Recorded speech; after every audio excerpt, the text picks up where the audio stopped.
Là-bas, la vision de Lifeline. Tomoni. Bon, il faut interpréter.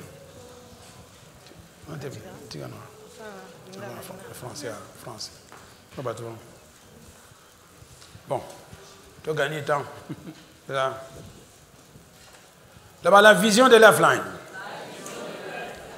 En causant avec les jeunes gens, ici même les Batuakalam, j'ai vu qu'il y a beaucoup de gens, ils ont oublié quelle était la vision de Lifeline.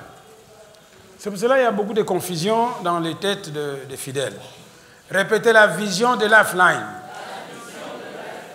La vision de Lifeline est inscrite sur un passage biblique qu'on appelle 2 Timothée 2, 2.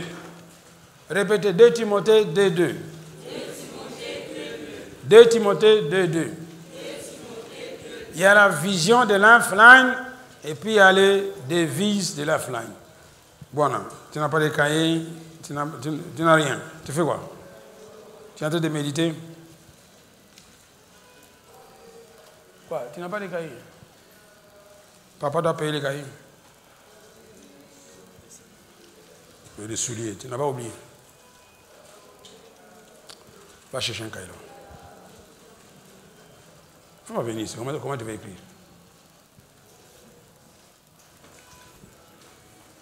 Là-bas, la vision de Lifeline. Il y a la vision et puis il y a le devise. Beaucoup de gens se sont engagés dans les devises. Ils ont oublié la vision. Et curieusement, à l'école de ministère, c'est là où on parle de la devise. Ici, on parle de la vision. C'est le ministère Lifeline qui a donné naissance à l'école de ministère. Bon. Est-ce qu'on voit très bien? C'est que... On voit bien. Qu'est-ce qu'il faut faire maintenant? Il faut augmenter. Est-ce que c'est bien réglé? Non, ici.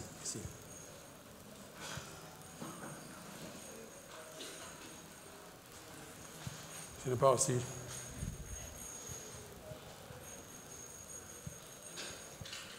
Bon. Tennis aussi. Si tu sais au moins l'interrupteur. N'allez pas prendre aujourd'hui. Tu connais? Qui connaît? Comment ils traînent les deux ici?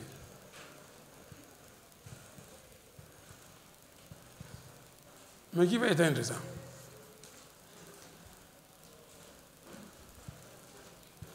Donc, la vision de Lifeline. Maintenant, ce qui est dangereux, tu es dans cette église, tu es membre, tu ne connais pas la vision, tu ne feras rien. Tu risques de te comporter comme dans une autre église. Alors aujourd'hui, je veux que vous vraiment vous payiez attention, vous me suivez directement. Je crois à la fin, il y aura des témoignages. Parce qu'il y a des gens depuis longtemps qui sont ici, ils n'ont jamais obéi à la vision. Quand on donne la vision, les gens doivent suivre la vision. Alors notre verset, c'est 2 Timothée 2, 2, comme j'ai dit. Ça, c'est la vision. Alors il dit quoi? Non, remettez la vision. 2 Timothée 2, 2. Il dit quoi? Lisons ensemble, si vous pouvez voir au tableau. Moi, en présence de beaucoup de témoins, confie-les. Non, ce n'est pas ça. Ce qu'on a fait aujourd'hui, ce n'est pas ça. Moi, je n'ai pas ça. Non, ici, transmet.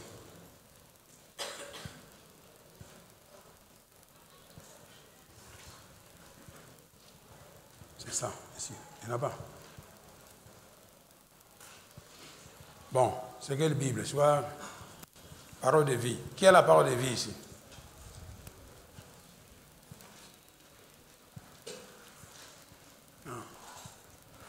Ça doit sortir 30 000.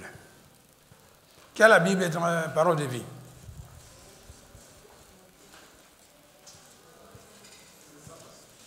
Hein? C'est ça?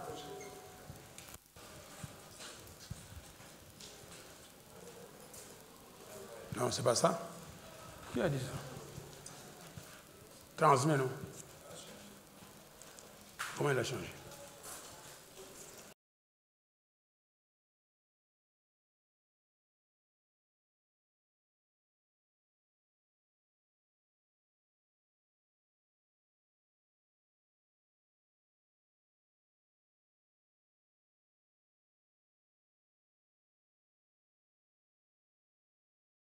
Transmets-les. Bon, j'ai lu ici.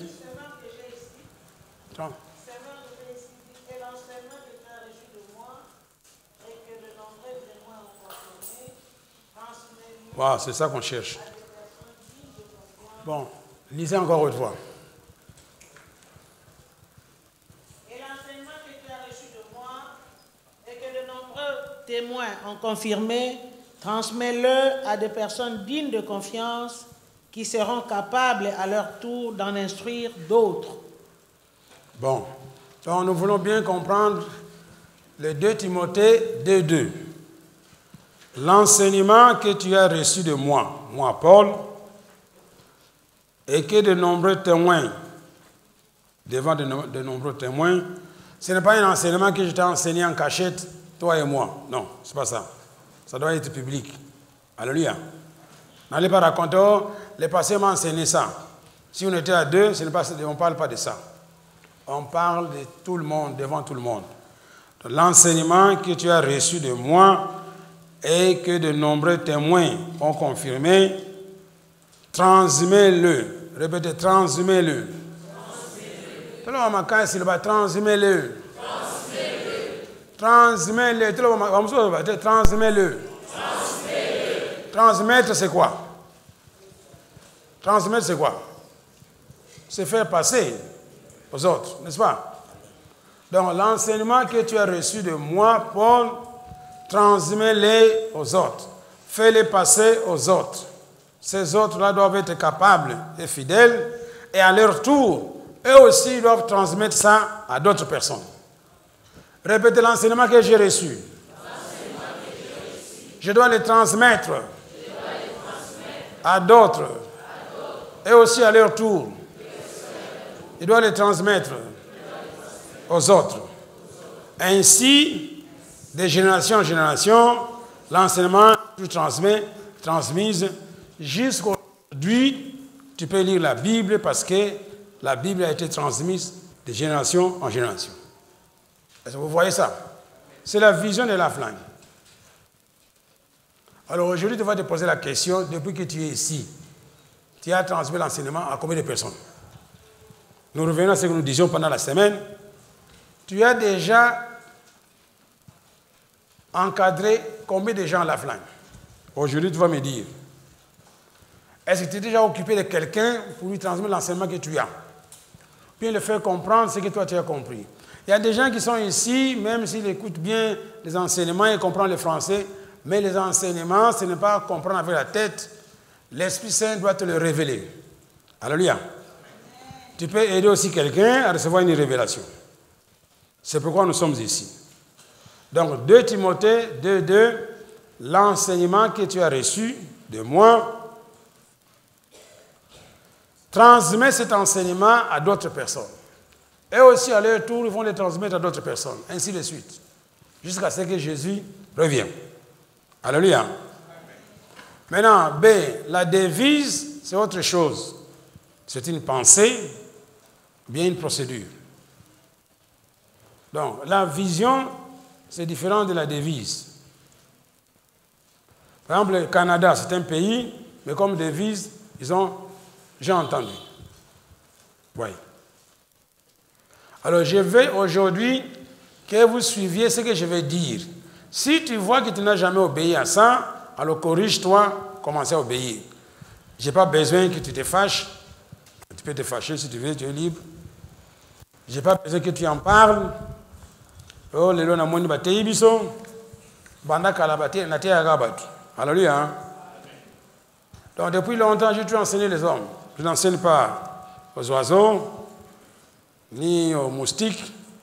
On enseigne les fidèles de l'offline. Alléluia. Alors, tu vas voir à la fin qu'il y aura une différence entre les devises et la vision. Maintenant, pour la vision de l'offline, 2 Timothée 2:2, nous répétons encore, ce que tu as entendu de moi, tu dois le transmettre à d'autres personnes, qui à leur tour vont le transmettre à d'autres personnes, à d'autres personnes, à d'autres personnes, jusqu'à arriver jusqu'à chez toi. Alléluia.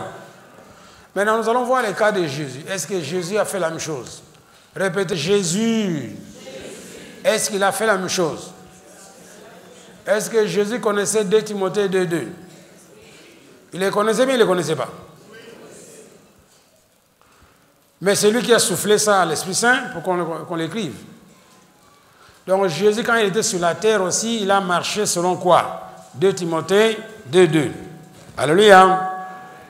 On va lire d'abord le verset de Jean 17, verset 8.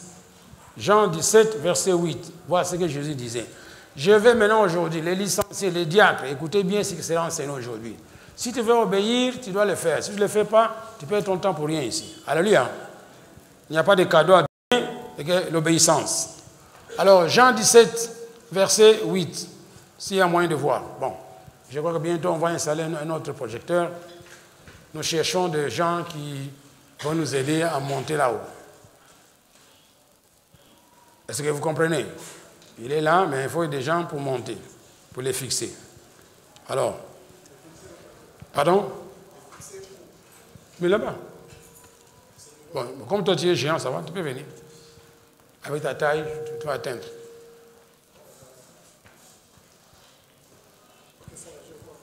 Oh, tu vois. Mais c'est là fixé là en haut. C'est un nouveau. Ah, ça m'étonne que le révérend Zouz éleva la main. Gloire à Dieu. Bon, ça fait des deux. En tout cas, si tu le montes bien, bientôt tu vas te marier. Alléluia. Alors, il y a les nouveaux projecteurs. On doit les suspendre en haut là-bas. Les gens croyaient que le révérend fidèle est capable de faire ça. Fidèle a décliné l'offre. Il ne saura pas le faire.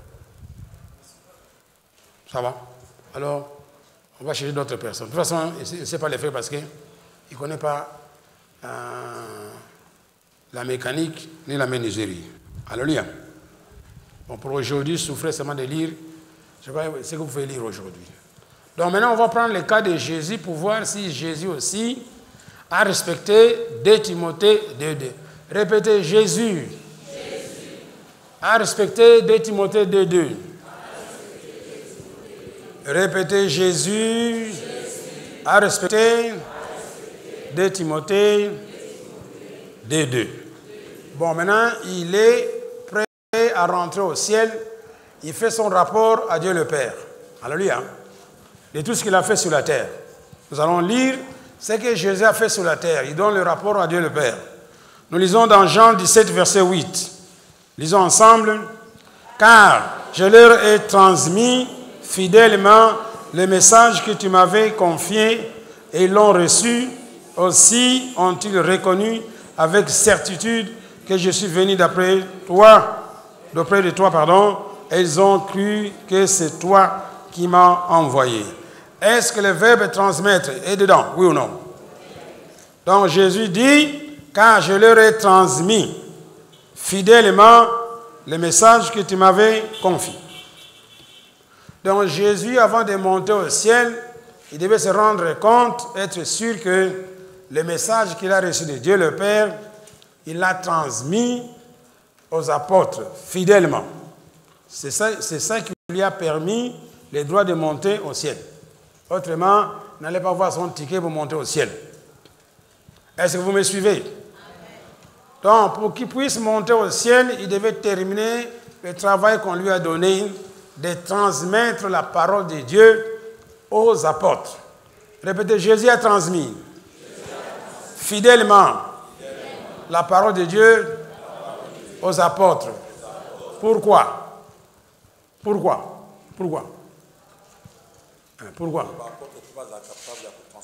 Pour que les apôtres, à leur tour, soient capables de quoi? De transmettre aux autres, jusqu'à ceux qui sont arrivés au Congo. Alléluia.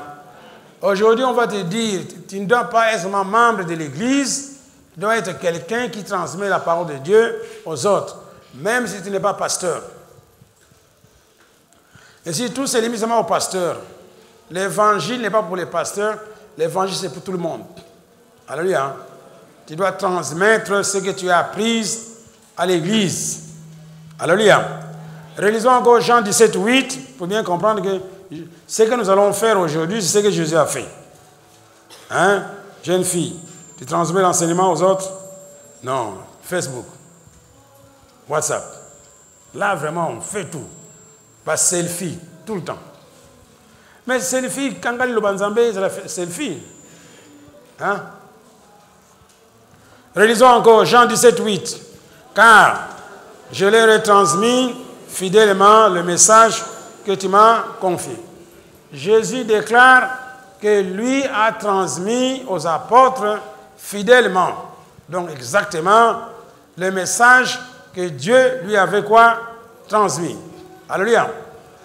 Donc, Jésus a transmis fidèlement le message que Dieu lui avait confié aux apôtres. Nous sommes d'accord? Répétez à mon tour.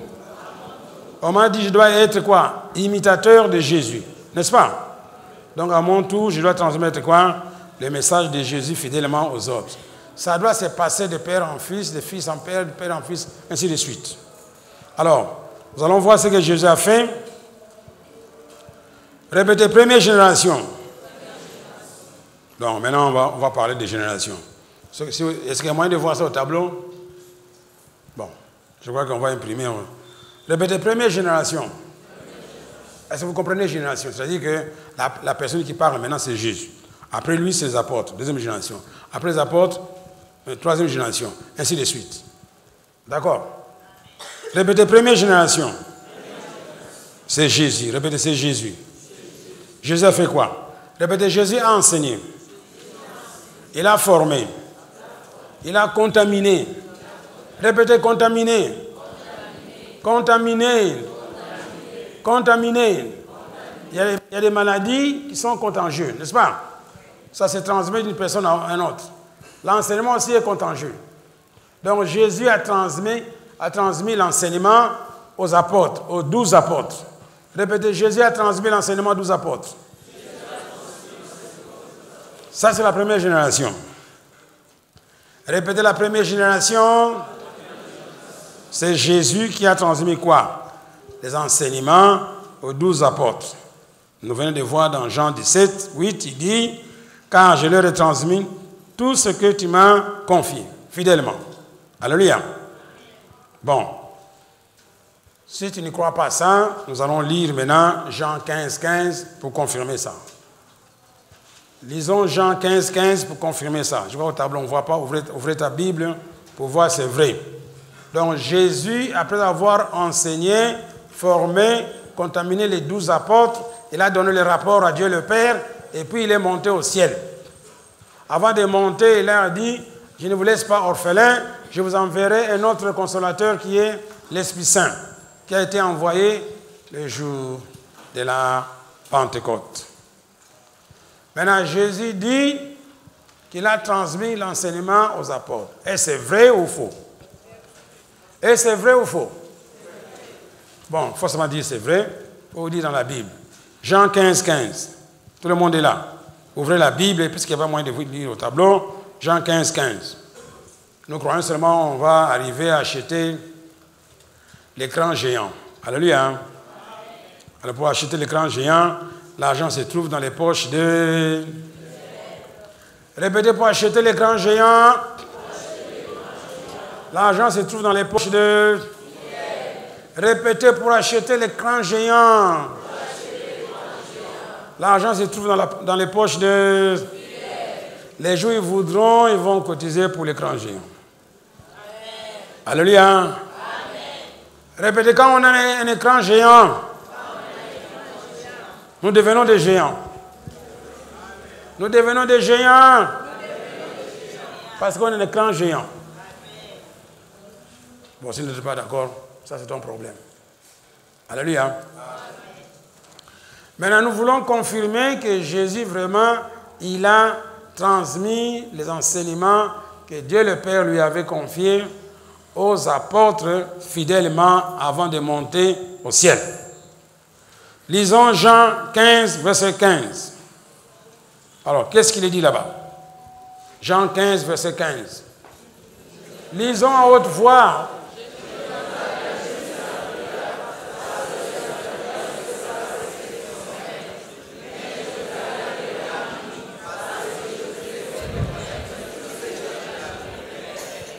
On est nombreux ici, il y a plus de 300. Hein? Mais vous entendez parler, on dirait il y a l'école de 6e. Quand on dit lisons ensemble, il n'y a rien à se gêner. Et puis c'est le moment de parler. Si tu n'as plus de souffle, quand tu sortiras de l'église, tu ne vas pas critiquer les gens, ce sera bien. Réalisons ensemble. Jean 15, 15. Nous voulons confirmer que Jésus réellement a transmis tout ce que le Père lui avait donné aux 12 apôtres avant de s'en aller. Bon, il n'a pas seulement parlé aux 12 apôtres, il y avait aussi des disciples, il y avait la foule, je ne sais pas, et il y avait d'autres personnes. Bon, enfin, on prend seulement les apôtres comme c'était le modèle officiel. Lisons ensemble, Jean 15, 15. Je ne vous appelle plus serviteur, parce que le serviteur ne sait pas ce que fait son maître. Mais je vous ai appelé ami, parce que je vous ai fait connaître tout ce que j'ai appris de mon... Répétez, il m'a fait connaître tout ce qu'il a appris de son Père. Par conséquent, je ne mérite plus d'être fidèle. Je deviens ami de Jésus. Oh, vous avez peur de ça? Répétez, je deviens ami de Jésus. Quand j'aurai appris tout ce que Jésus m'a donné. Est-ce qu'il y a des amis de Jésus ici? Élevez un peu la main. Les amis de Jésus. Ah, mais c'est drôle, hein? Donc, vous élevez seulement la main par plaisir. Et ici, on a dit, je ne vous appelle plus serviteur, parce que le serviteur ne sait pas ce que fait son maître. Est-ce que vous connaissez tout ce que fait le maître? Qui connaît ce que fait le maître? Oh. Maintenant, il y a un changement. Les mains ne se lèvent plus. Si vous connaissez ce que fait le maître, il est grand temps d'aller commencer ailleurs. Alléluia. Et on vous encourage de connaître ce que fait le maître. Jésus dit ceci, je ne vous appelle plus serviteur. Parce que le serviteur ne sait pas ce que fait son maître. Mais je vous ai appelé ami, parce que je vous ai fait connaître tout ce que j'ai appris de mon Père. Le fait de savoir tout ce que Jésus a appris de son Père te qualifie d'être appelé ami de Jésus. Alléluia. Si cela est vrai aujourd'hui, tu dois te trouver dans la rue en train de partager avec les autres ce que Jésus t'a appris. Alléluia. Alléluia.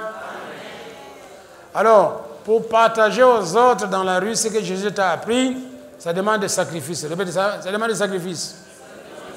Ça demande des sacrifices.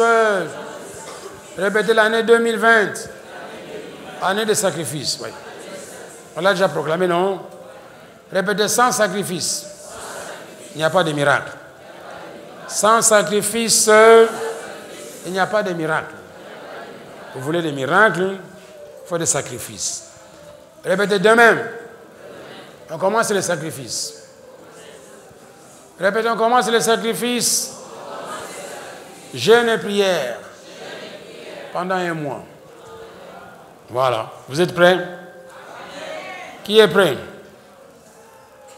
Bon, gloire à Dieu. De toute façon, au lingate, au général.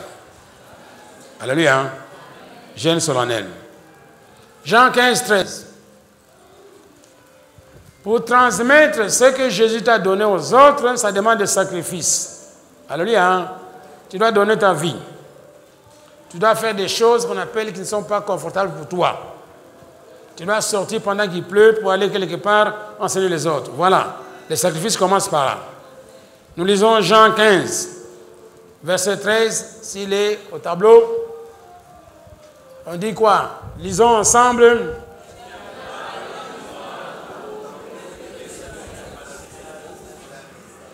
Non, je n'entends rien. Il n'y a pas de plus grand amour que de donner sa vie pour ses amis. Mais on vient de vous appeler amis de Jésus, n'est-ce pas? Alors toi aussi, tu dois voir tes amis. Répétez, Jésus m'a appelé ami. Moi aussi, je dois voir mes amis. Je dois les enseigner, je dois les former, jusqu'à ce qu'ils auront compris tout ce que Jésus m'a donné. Alors ces gens-là deviennent qui? Mes amis. Non, je reprends encore. Répétez, Jésus a appelé les apôtres mes amis. Parce qu'ils ont compris tout ce que Dieu le Père a donné à Jésus. Alléluia. Répétez, les apôtres aussi sont allés former leurs amis.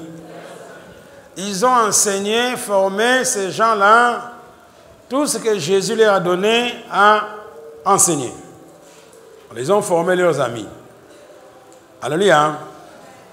Répétez, les apôtres étaient les amis de Jésus.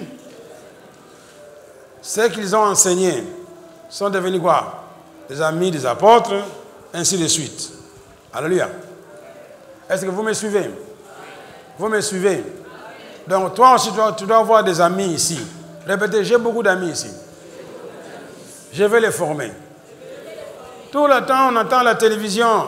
Ah, Père Céleste, au nom de Jésus, j'envoie le feu contre mes ennemis. Je les brûle. L'évangile, ce n'est pas les ennemis. L'évangile, c'est avoir des amis. Jésus n'a pas parlé des ennemis. Alléluia. Demandez à Dieu le Père de t'envoyer beaucoup d'amis. Vous faites que brûler les gens. Oh, je vous envoie du feu. Je vous envoie vers Satan. Na tumbio. Na zongisiri moto. C'est que l'évangile. L'évangile, c'est la puissance de Dieu pour le salut de quiconque croit. Du juif premièrement, et puis du grec.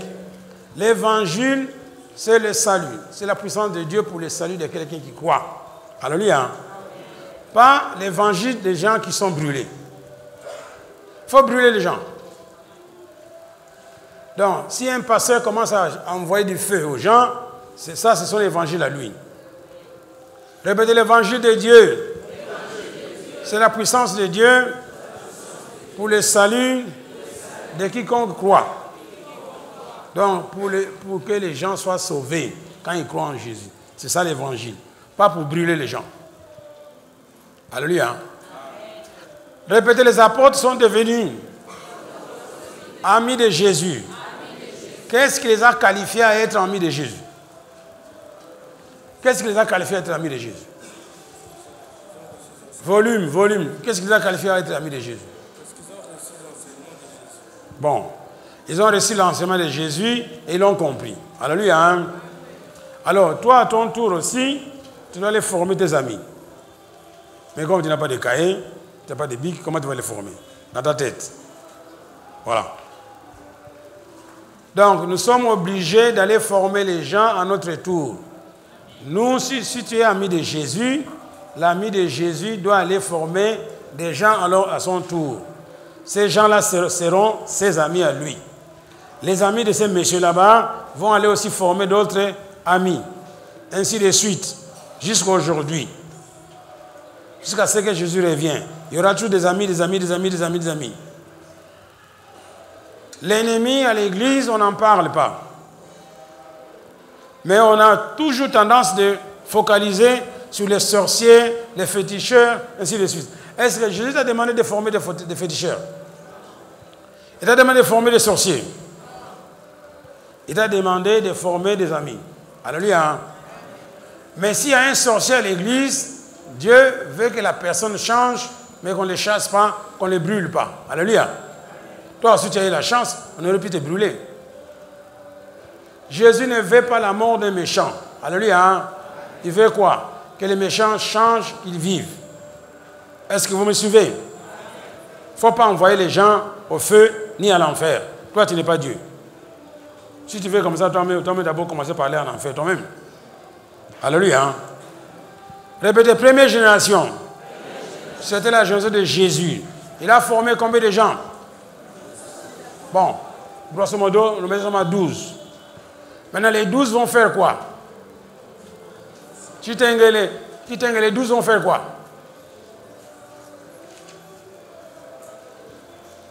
Les 12 vont faire quoi? Les 12, ils ont l'obligation d'aller former aussi les autres. Bon, et toi, tu as quelle obligation? De faire la même chose. Bon, depuis que tu es allé à Flandre, tu as formé qui? Auparavant, je le faisais. Mais non, justement, depuis que tu as formé qui? Qu'on peut voir. Qui? C'était son nom. Je ne me rappelle plus. Hein. Si tu te rappelles plus. Est-ce qu'on peut former quelqu'un qu'on ne connaît pas les noms? Hein? Je ne veux voilà, pas. Voilà, je les connais. Allez, soir. Si tu as formé quelqu'un, tu connais. Alors, tu as donné naissance à un enfant. On demande quel est son nom. Je me rappelle le nom de mon enfant. Dis ce matin, tu n'as formé personne. Répétez maintenant les apôtres. Bon, mettez, on a mis Jésus, c'était quoi? La première génération. Mettez deuxième génération. Deuxième génération. C'est qui maintenant? Répétez les 12 apôtres. Les 12 apôtres. Eux, ils vont enseigner, ils vont former, ils vont contaminer d'autres personnes. N'est-ce pas? Répétez les 12 apôtres. Ils vont enseigner, ils vont contaminer, puis ils vont faire quoi? Ils vont former. Les 12 apôtres ont formé qui? Bon, on prend seulement les cas d'un seul apôtre. Bon, répétez Paul. Non, ce n'est pas Paul, deuxième génération. Répétez les 12 apôtres. Répétez les 12 apôtres. Ont enseigné, formé, contaminé. Répétez Barnabas. Vous connaissez Barnabas? Vous connaissez Barnabas? Vous connaissez M. Barnabas? Bon, on appelle seulement son nom. Donc lui, il était le fruit de l'église de Jérusalem. Il y avait Pierre, Jean, tout ça. Quand on avait dit qu'Antioche, il y a une œuvre qui commence là-bas, les apôtres de Jérusalem, eux, ils sautaient rarement. Ils ont envoyé qui? Barnabas. Mais Barnabas n'était pas repris dans les 12 apôtres. Est-ce que nous suivons seulement? Donc Barnabas était le fruit des apôtres, Pierre et Jean et tout consort à Jérusalem. Donc vous voyez quand même les 12 apôtres ont formé des gens, parmi lesquels nous trouvons M. Barnabas. Répétez Barnabas. Deuxième génération. Deuxième génération. Alors, à Jérusalem, les apôtres ne croisaient pas les mains. Ils allaient de lieu en lieu, comme Jésus a fait. Ils prêchaient la bonne nouvelle. Ils enseignaient. Ils faisaient beaucoup de miracles. À tel point que les autorités civiles, même religieuses, étaient très fâchées de ce que les apôtres ont contaminé Jérusalem avec leurs enseignements. Est-ce qu'on est ici? Lisez Acte 5, verset 28. Acte 5, 28. Donc les apôtres ont fait un travail. Jésus a dit, cet évangile doit être enseigné dans tout le monde, à commencer par Jérusalem. Répétez, à commencer par Jérusalem. S'il devait commencer par Jérusalem, les gens de Jérusalem devaient être au courant de ça. Ils devaient voir l'impact. Alléluia. Hein? Répétez, l'impact était très fort à Jérusalem. Ils en ont parlé avant d'aller ailleurs. Lisons Acte 5, verset 28. Est-ce qu'on peut voir ça? Lisons ensemble. Lisons ensemble.